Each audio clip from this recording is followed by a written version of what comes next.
Hey guys, welcome back. So in this episode I'm going to explain to you how this circuit works in the bug zapper. So everything is dismantled now, and I've made this schematic by reverse engineering this circuit. So it took me some time to draw the schematic. So the circuit is basically of two parts. So the top part is the charging section which charges up the battery, and the bottom part is the oscillator and the high voltage section. So here you can see this is the charging section with the capacitor and diode bridge and every other components. So here you can see 220 volt input, and it goes across this capacitor, and after passing through this capacitor it goes to the diode bridge. So there is a 1 mega ohm resistance connected across the capacitor to discharge it.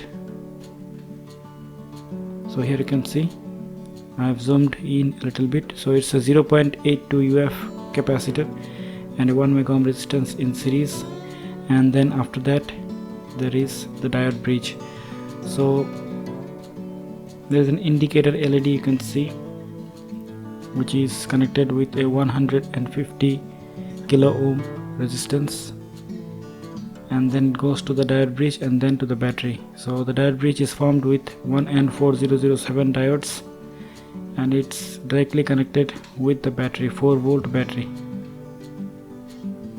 So this is the charging circuit, and it's very simple. So if you compare all the components with the components on the PCB, then everything on the left side of the transformer except the red LED and the transistor is for charging.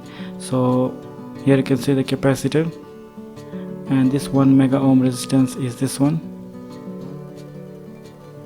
and the LED indicator LED and the resistance. So this is the indicator LED, and this is the resistance that connects with the LED. So it's for charging indication, and the 4 diodes are right in here, one diode in here and one here, and the other 2 diodes are right over here. So these are all the components. So now let's move on to the high voltage section. Okay, so the main components in this section is the transformer and the transistor and the resistance that is connected in the base of the transistor. So how this circuit works is, it works like a joule thief, but here a secondary is added to extract the power, and it passes through a voltage doubler circuit which doubles up the voltage, which creates the spark. Okay, so I've marked all the winding here. So P for primary, S for secondary, and A for auxiliary. So the principal functioning of this oscillator is very simple. So on the left side you can see the indicator LED, which shows that it's turned on. It's connected with a 470 ohm resistance and a switch. So you can see the red LED and the resistance, which is a 470 ohm resistance, so it is connected right on the corner of the charging capacitor, the series capacitor that charges the battery. And this is the transistor, which is a D2583 transistor, and the resistance that is connected in the base of the transistor is a 2.4 kilo ohm resistance. Okay, so moving on to the secondary section of the oscillator. So here you can see a couple of diodes, which are RFC4K high voltage fast recovery diodes, and you can see the formation of diodes, how they are arranged, and 2 capacitors in the middle. So this capacitor is a 100 PF 3 kV capacitor, so its number is 1013 kV, and the second capacitor is 1000 PF 250 volt, and the large capacitor which actually stores the power is 22 NF 2 kV capacitor. Okay, so how this circuit works, I'm going to explain according to the flow of electrons from negative to positive and not the flow of current which is in the other direction.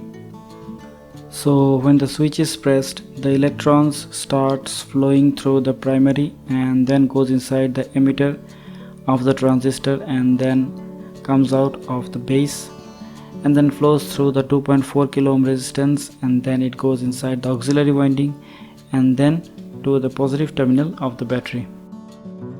Now when this happens, the transistor turns on a little bit, which creates a magnetic flux in the primary.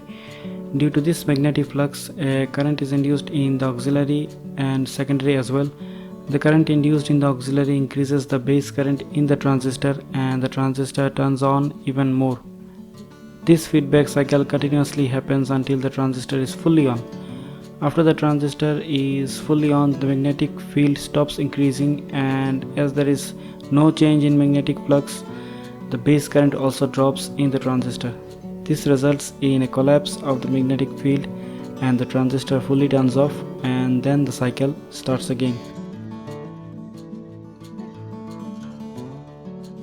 Okay, so now let's move on to the secondary side of the circuit.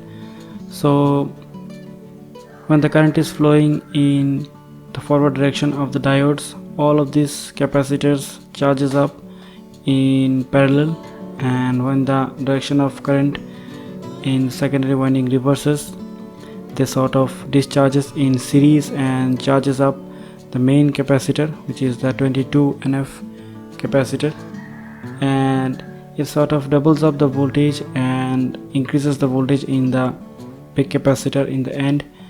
And when a bug or a mosquito that comes and hits the net, it discharges. Now this cycle repeats continuously, so the capacitor keeps on charging and discharging, and that's why we hear the swatting sound, that or the spark gap sound that is created by the nets, arc nets in the racket. So this is how this circuit actually works. Now one thing that I forgot to mention is, if you feel that the circuit is not working, then it's because that the auxiliary winding is connected in reverse direction. You need to flip the connection of the auxiliary winding and it will start working. So I hope you enjoyed this video. If so, then hit the like button, share it with your friends, and if you're new, subscribe to my channel. So thanks a lot for watching. Stay tuned. In my next video I'm going to completely repair this circuit board and fix it and show you how it works. So thanks a lot, take care, bye bye.